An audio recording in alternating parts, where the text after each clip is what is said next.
আসসালামু আলাইকুম। Bangla version class 4 students, আশা করি তোমরা ভালো আছো।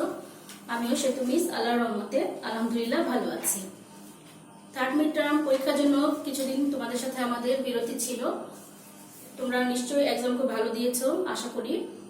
এখন আমাদের থার্ড সেমিস্টার ক্লাস আজকে থেকে তোমাদের সাথে আমাদের শুরু হচ্ছে।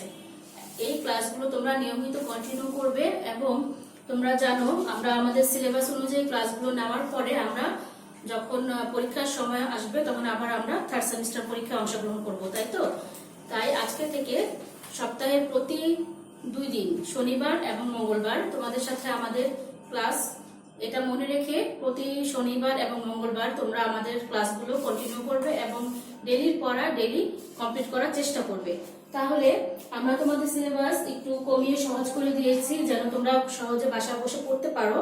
তাই যে শর্ট সিলেবাসটা আমরা তোমাদের অনুযায়ী আমাদের ক্লাস নিব, সেই ক্লাসটা তোমরা ফলো করবে এবং ক্লাসের যা পড়াচ্ছে এই পড়াগুলো পড়লেই তোমরা পরীক্ষার জন্য প্রস্তুতি নিতে পারবে, ঠিক আছে? তা আজকে থার্ড সেমিস্টার সিলেবাস অনুযায়ী তোমাদের ইংলিশ ক্লাসে ইংলিশ সিলেবাস কিন্তু মডেল টেস্ট 13 থেকে তোমাদের শুরু হচ্ছে।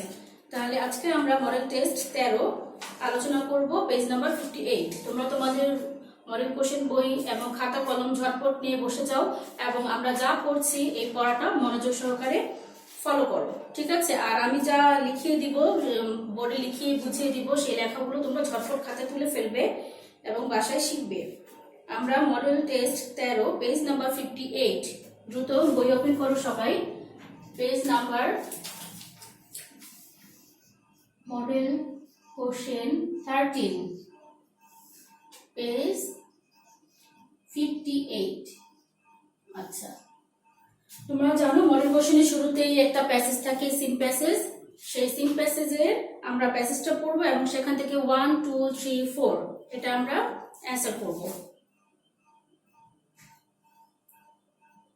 ঠিক আছে? এখন তোমরা এখানে যে প্যাসেজটা দেওয়া আছে এই প্যাসেজটা তোমরা বাসায় পড়ে নেবে। এখানে মাই নেম ইজ আলভি, আলভিকে নিয়ে একটা প্যাসেজ দেওয়া আছে। সে তার ফ্যামিলি নিয়ে কোথায় থাকে, তার ফ্যামিলিতে কে কে আছে, তার শিডিউলটা দেওয়া আছে, সে কখন কি করে, ঠিক আছে? এবং সে কোথায় এখানে একটা ট্রিপে গিয়েছিল বেড়াতে, এগুলো নিয়েই তারা এই প্যাসেজটাতে আলোচনা করেছে। এই প্যাসেজটা তোমরা বাসায় পড়ে নিবে। আমি এখান থেকে তোমাদের 1 নাম্বার ম্যাচিং এ চলে যাচ্ছি, ওকে? তোমরা 1 নাম্বার ম্যাচিংটা খেয়াল করো। কলাম এ এবং কলাম বি থেকে যে ওয়ার্ডগুলো আছে এই ওয়ার্ডগুলো আমরা এখন ম্যাচিং করব, ঠিক আছে? Number 1 matching. ম্যাচিং এর ফার্স্টটাই তোমরা খেয়াল করো। আমরা আগে কি করি, নাম্বারের জন্য জায়গা রাখি। এখানে আমরা যে অ্যান্সারটা আসবে সেই নাম্বারের জন্য জায়গা রেখে আমরা ওয়ার্ডগুলো আগে তুলে নিব, ঠিক আছে?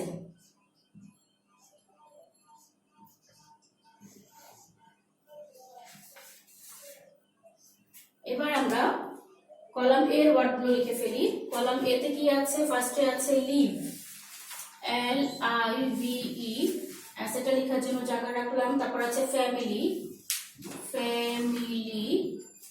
নেক্সট ওয়ার্ড হচ্ছে রিলেটিভ, রিলেটিভ, ওকে? তারপর আছে ভিজিট,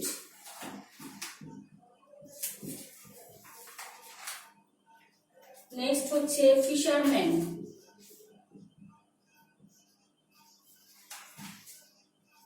ওকে? এখন আমরা দেখি এই বাম পাশে যে ওয়ার্ডগুলো আছে, আমাদের ডান সাইডে যে অ্যান্সারগুলো দেওয়া আছে তার কোনটার সাথে আমাদের সিমিলার ওয়ার্ড হয়।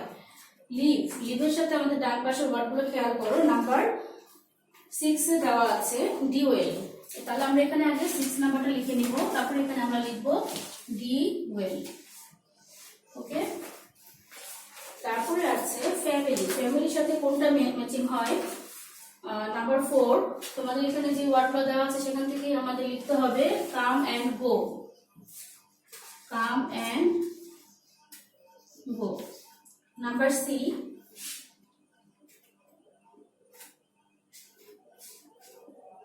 নাম্বার বি তে আছে ফ্যামিলি, ফ্যামিলির সাথে হবে, সরি এখানে একটা গ্যাপ পড়ে গেছে এই লাইনটা, ফ্যামিলির সাথে হবে হাউসহোল্ড, একদম লাস্টেরটা 7 household.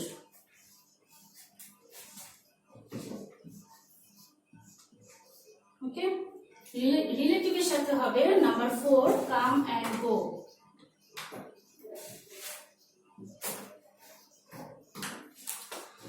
Number D visit, visit এর সাথে হয় journey. Number 5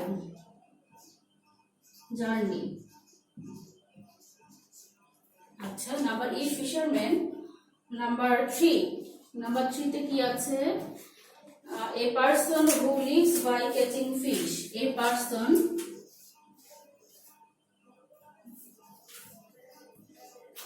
who lives by catching fish.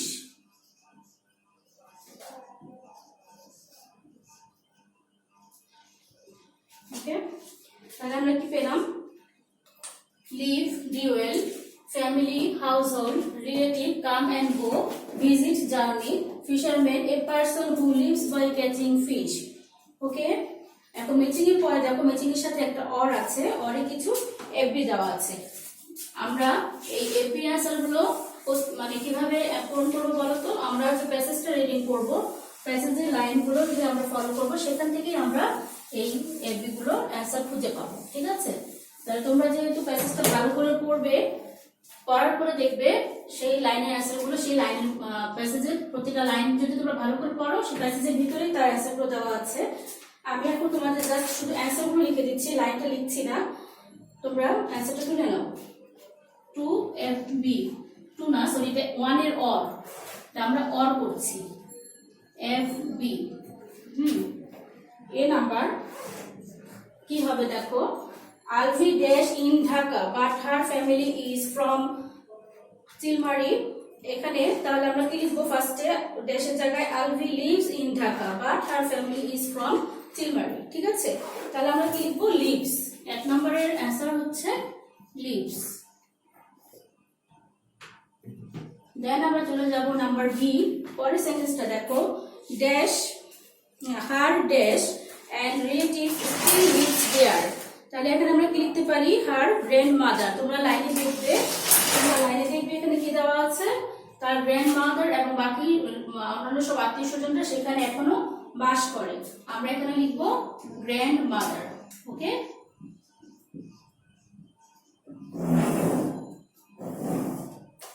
Number C,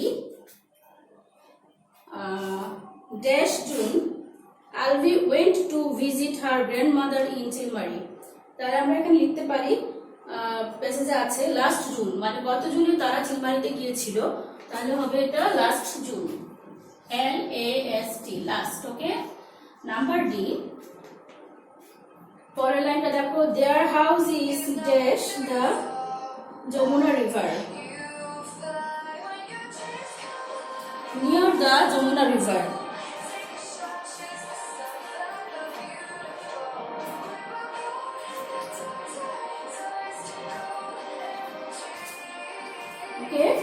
কি বললাম আমরা? their house is dash the Jamuna river, তাহলে এখানে কি হবে? their house is near the, NEAR, near। Okay, number E হবে, her dash was a fisherman। প্যাসেজটা পড়লে দেখবে তার দাদা ফিশারম্যান জেলে ছিলেন, তাহলে আমরা কি লিখবো? her grandfather was a fisherman, grandfather।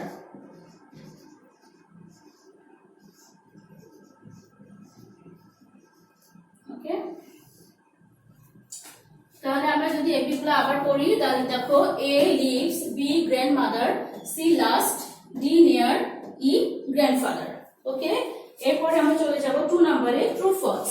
True false আমরা সেন্টেন্স গুলো পড়বো এবং প্যাসেজ অনুযায়ী যদি সত্য হয় তাহলে আমরা ট্রু লিখবো, যদি মিথ্যা হয় আমরা ফলস লিখবো। ওকে, নাম্বার 2 ট্রু ফলস। আচ্ছা, দেখি আমাদের এ নাম্বারে কি বলেছে? Alvi lives in Kurigram, false. সে কিন্তু কুড়িগ্রামে বাস করে না, তাহলে আমরা এখানে কি লিখবো? ফলস। নাম্বার বি বলেছে Alvi's uncle lives in Chilmari, true. তার আত্মীয় স্বজন আঙ্কেল, গ্র্যান্ডফাদার, গ্র্যান্ডমাদার সবাই কোথায় বাস করে? চিলমারিতে বাস করে। Next, Alvi is Alvy's uncle catches fish in a pond nearby. False. পুকুরে মাছ ধরে না তো তারা। False. Number D. Chapila is one kind of delicious fruits. False. Chapila একটা মাছ, fruits না। Number E. Alvy learned about her family and country. True. Number F. Alvy visited Chilmari in cold season. False. সে জুনে গিয়েছিল, জুনে কিন্তু cold থাকে না, শীতকাল থাকে না। ওকে, জুন হচ্ছে গ্রীষ্মকাল। ওকে, তাহলে আমরা কি পেলাম? A false, B true, C false, D false, E true, F false. ওকে, তোমরা লিখে নিয়েছো। তাহলে আজকে আমরা মডেল কোশ্চেন 13 পেজ নাম্বার 58 এটার 1 নাম্বার ম্যাচিং এবং অর এপি করলাম এবং 2 নাম্বার ট্রু ফলস করলাম। নেক্সট ক্লাসে আমরা ইনশাআল্লাহ 3 4 নিয়ে আলোচনা করব। তোমরা এই 1 এবং 2 বাসায় বেশি করে পড়বে এবং না দেখে লেখার চেষ্টা করবে। আজকে ইংলিশ ক্লাস আমাদের এই পর্যন্তই। আমরা এখন চলে যাব ম্যাথ ক্লাসে। ঠিক আছে, আমরা এখন ম্যাথ করব। আজকে তোমাদের থার্ড সেমিস্টার শীট আমার হাতে আছে। আমি তোমাদের এই থার্ড সেমিস্টার শীট থেকে ম্যাথে তোমাদের মানসাঙ্ক মানে সংক্ষিপ্ত প্রশ্ন উত্তর হিসেবে তোমাদের প্রশ্নে যে প্রশ্নগুলো আসে এবং তোমাদের উত্তর লিখতে হয় সেটাই আমরা মানসাঙ্ক আকারে তোমাদের শীটে কয়েকটা নমুনা হিসেবে রেডি করে দিই, তাই না? প্রতি পরীক্ষাতেই তোমরা এটা পাও, এবারও তোমরা এটা পাবে এবং এটা থেকে তোমরা পড়বে। আমি তোমাদের উত্তরগুলো বুঝিয়ে পড়ে লিখে দিচ্ছি, তোমরা উত্তরগুলো অবশ্যই খাতায় তুলে নেবে এবং বাসায় পড়বে। ঠিক আছে, এখন অধ্যায় 11-12 তোমাদের 11-12 থেকে যে মানসাঙ্ক আছে বা সংক্ষিপ্ত প্রশ্নোত্তর সেটা আমি তোমাদের আজকে আলোচনা করব। মানসাঙ্ক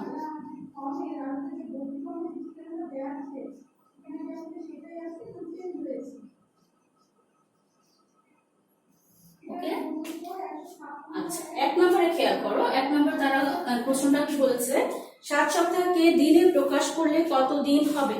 আর এই ক্ষেত্রে তোমাদের একটা ছোট রাফ করতে হবে, মানে রাফ একটা হিসাব করতে হবে। যেমন 1 সপ্তাহ সমান সমান কত দিন? আমরা জানি 7 দিন, তাই না? 1 সপ্তাহ যদি 7 দিন হয় তাহলে 7 সপ্তাহ কত? আমরা 7 দিয়ে সেটাকে গুণ দিব, 7 সাথে কত? 49।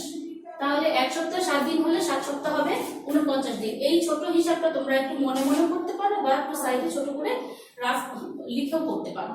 করার পরে তোমরা অ্যান্সারটা যেটা পাবে সেটা এখানে অ্যান্সারের জায়গায় লিখে দিবে। ওকে, 49 দিন। ওকে, 2 নাম্বার 300 সেকেন্ডে কত মিনিট? এটাও একটা রাফ করতে হবে। সেকেন্ডকে যখন আমরা মিনিট করব তখন আমরা কি করব বলো তো? কত সেকেন্ডে 1 মিনিট? আমরা জানি 60 সেকেন্ডে 1 মিনিট। তাহলে আমরা যদি 300-কে 60 দিয়ে ভাগ দেই তাহলে আমাদের সেটা মিনিটে প্রকাশ হয়ে যাবে। ঠিক আছে, আমরা যদি 5 দিয়ে দেই, 5 6 30 আর 0, তাহলে আমাদের অঙ্কটা মিলে যায়। তার মানে আমাদের অ্যান্সার হবে 5 মিনিট। আমরা যখনই সেকেন্ডকে মিনিট করতে বলবে তখন আমরা সেটা 60 দিয়ে ভাগ দিব, ভাগ দিলেই আমরা মিনিট পেয়ে যাব। ঠিক আছে, নাম্বার 3 25 দিন 8 ঘন্টার সাথে একদিন 7 ঘন্টা যোগ করলে কত হবে?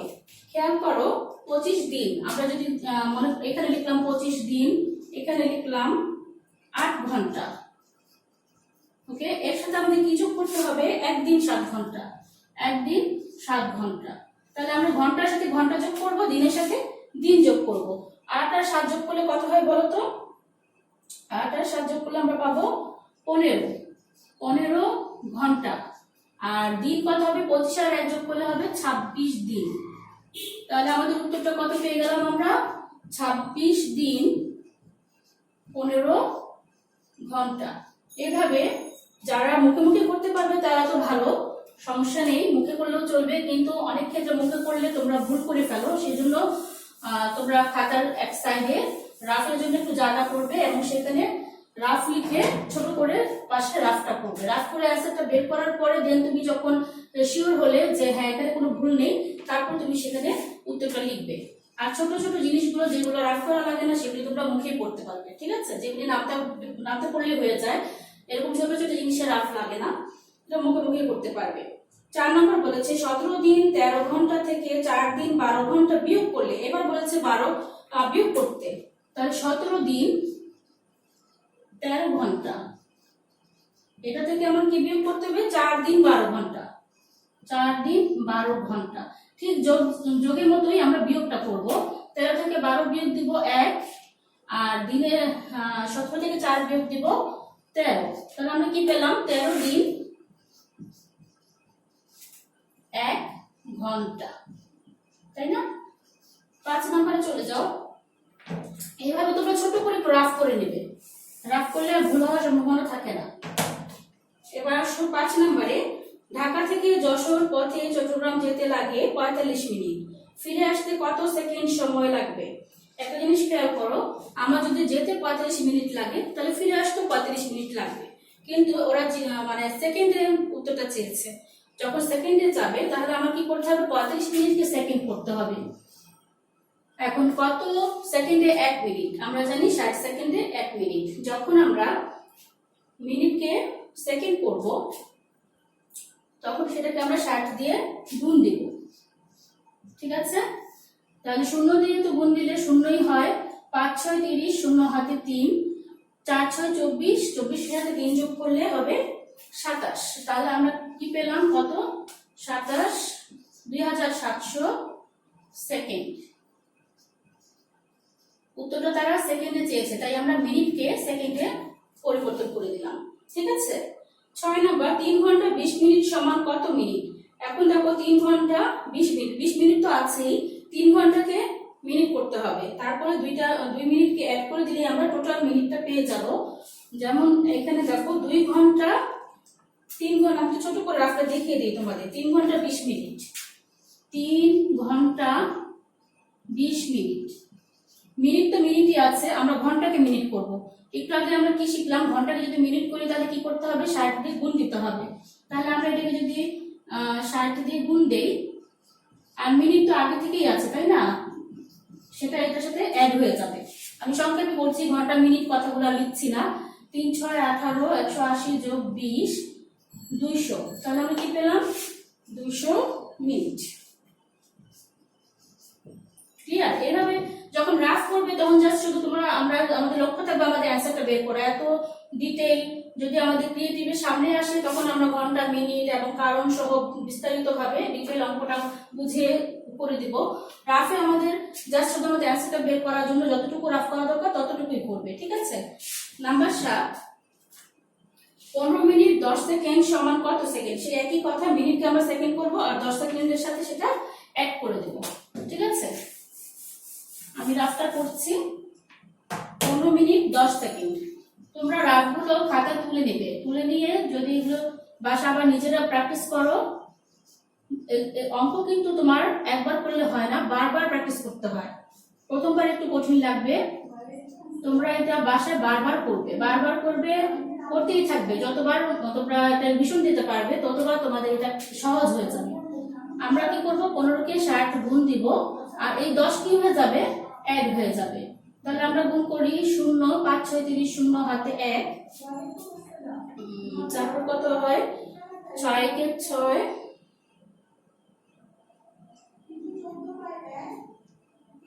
5 6 30, হাতে কত থাকলো? 3। 6 আর 3 যোগ করলে কত হবে? 9, আর হাতে থাকলে আমাদের 10। এটাকে যোগ করলে আমরা কত পাবো? 910।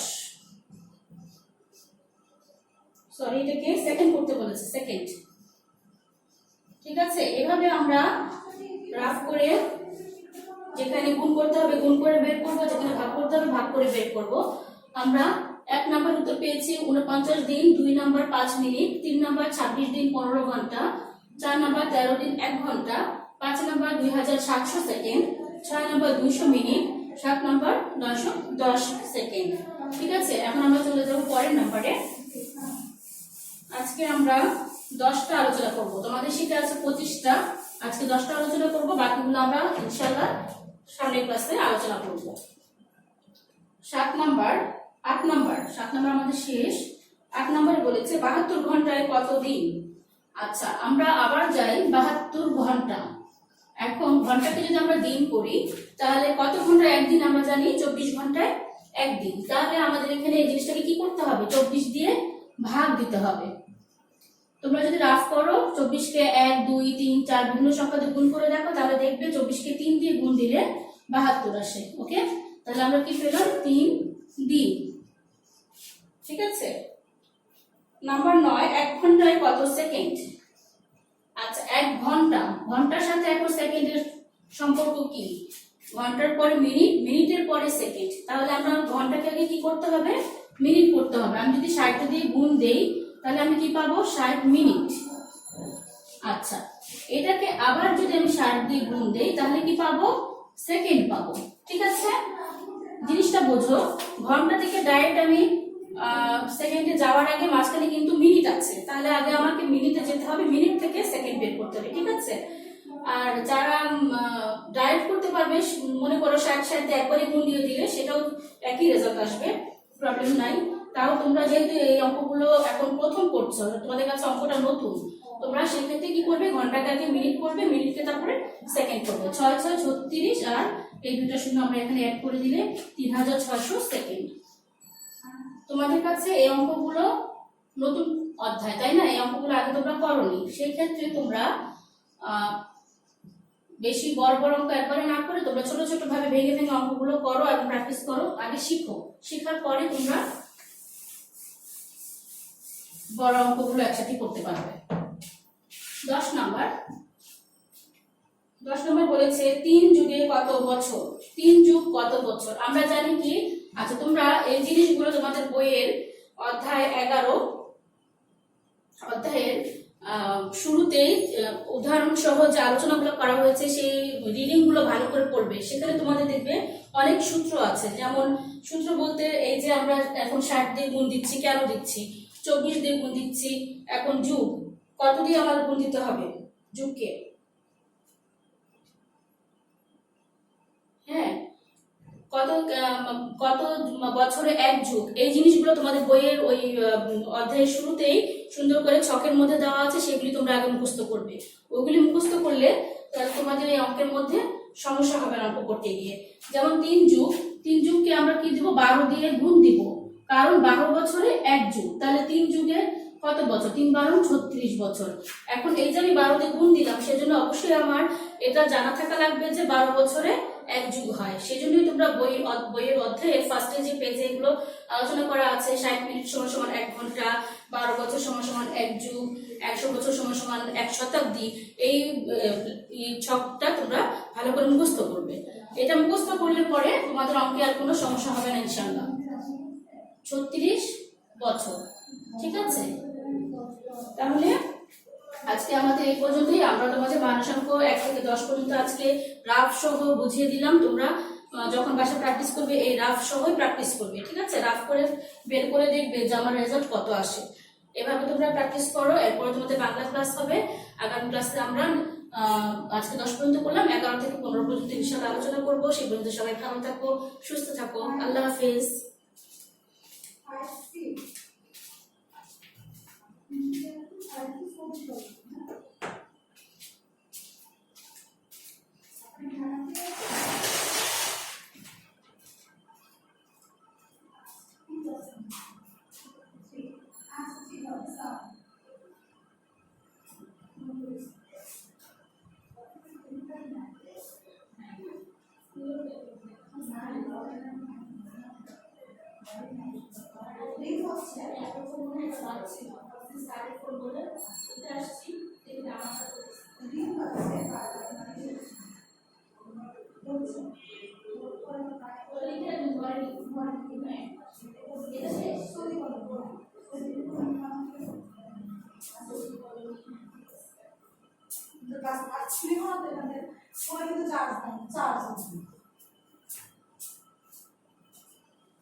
আসসালামু আলাইকুম।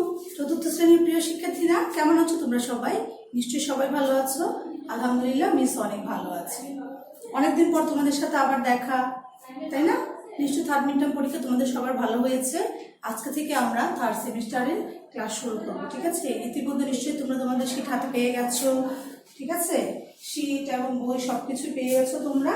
তাহলে আজকে থেকে আমরা কি থার্ড সেমিস্টার এক্সামের ক্লাস শুরু করে দিব। তাহলে তোমরা তোমাদের সুবিধার জন্য আমরা তোমাদেরকে একটি শর্ট সিলেবাস করে দিয়েছি, ঠিক আছে? সেই শর্ট সিলেবাস অনুযায়ী আমরা যে ক্লাসগুলি নিব, তোমরা যদি সেই ক্লাসগুলি ফলো করো, আশা করি ইনশাল্লাহ তোমাদের আগামী পরীক্ষা, যে থার্ড সেমিস্টার পরীক্ষা, সেই পরীক্ষা তোমরা ভালো করতে পারবে, ঠিক আছে? এবং তোমাদের প্রেশার অনেকটাই কমে যাবে। তাহলে চলো আর কথা না বলে আমরা ক্লাস শুরু করি। নিয়ম অনুযায়ী এখন আমাদের কি ক্লাস হবে? আমরা সবাই জানি এখন বাংলা ক্লাস, তাই না? যারা নিয়মিত ক্লাস করছি তারা সবাই জানি এখন মিস বাংলা ক্লাস নিব। তাহলে সবাই বাংলা বই খাতা কলম নিয়ে রেডি হয়ে যাও।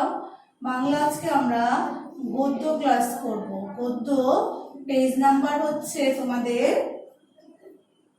তোমাদের পেজ নাম্বার 84 থেকে 86 পৃষ্ঠার মাঝে আজকে আমরা পড়বো বাংলা গদ্য। তাহলে তোমরা সবাই বইটা খুলো, বই পেজ নাম্বার 84 পৃষ্ঠাটা বের করো। দেখো 84 পৃষ্ঠায় তোমাদের দেওয়া আছে বীর পুরুষ, সরি আজকে আমরা পদ্য ক্লাস করবো। গদ্য না, পদ্য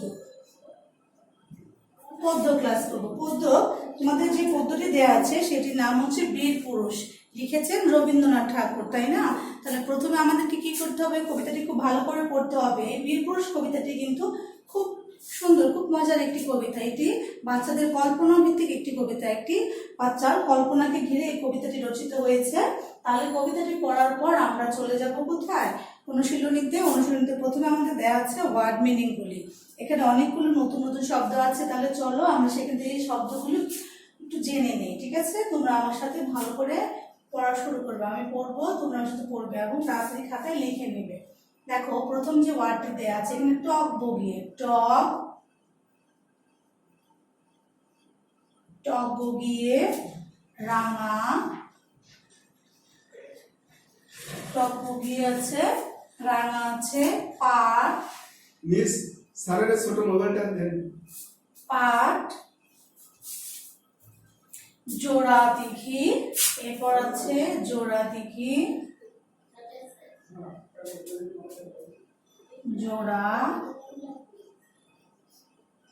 জোড়া দিঘি, শরণ,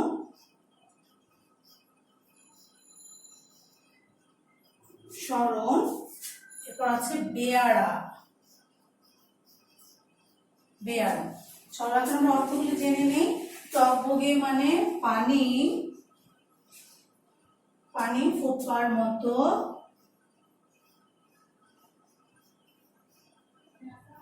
শব্দ, পানি ফুটবার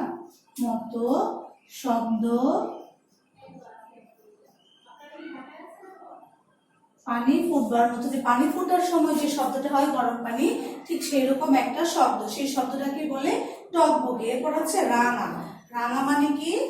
রঙিন, রঙিন। এরপর হচ্ছে পাট মানে কি? যেখানে সূর্য ডুবে, সেই নামটাকে বলা হয় পাট। যেখানে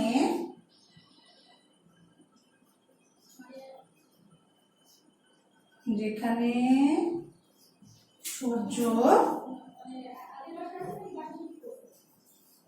ডোবে। এরপর আছে জোড়া দিঘি। জোড়া দিঘি আমরা বুঝতেই পারছি, জোড়া মানে জোড়া লাগানো, কাছাকাছি, তাই না? যেখানে পাশাপাশি দুটি দিঘি রয়েছে, যেখানে পাশাপাশি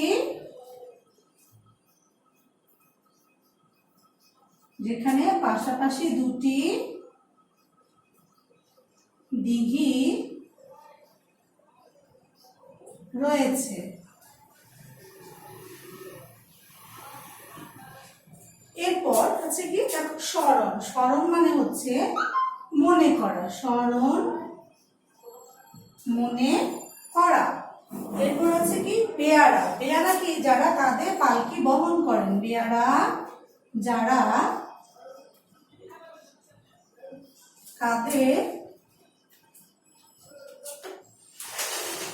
পালকি বহন করেন। আচ্ছা, আমরা আরেকবার দেখে নেই। টক বগিয়ে পানি ফুটবার মতো শব্দ করে, রাঙা, রঙিন, পাট, যেখানে সূর্য ডোবে, জোড়া দিঘি, যেখানে পাশাপাশি দুটি দিঘি রয়েছে, সরল, মনে করা, বেয়ারা, যারা কাঁধে পালকি বহন করে।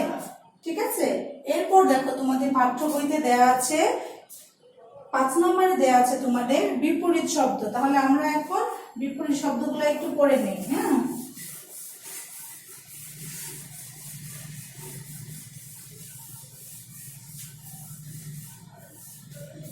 আচ্ছা, বিপরীত শব্দ পড়ার সময় আমাদের কি লিখতে হবে? প্রথমে প্রদত্ত শব্দ,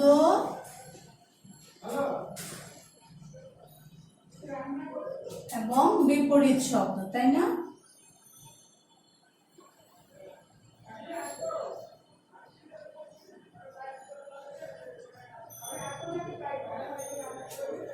আচ্ছা, তাহলে প্রদত্ত শব্দগুলি কি কি দেওয়া আছে দেখো।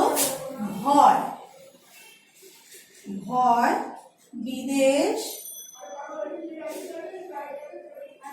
এরপর আছে দূরে, সকাল, আলো।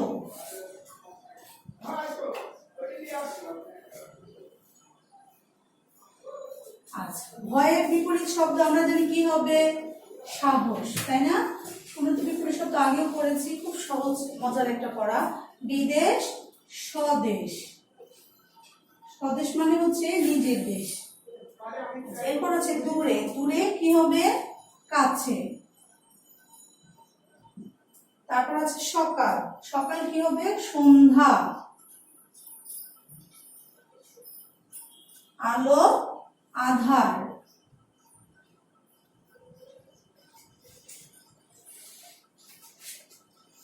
চলো আরেকবার দেখে নিই আমরা একটু। ভয়, সাহস, বিদেশ, স্বদেশ, দূরে, কাছে, সকাল, সন্ধ্যা, আলো, আধার, তাই না?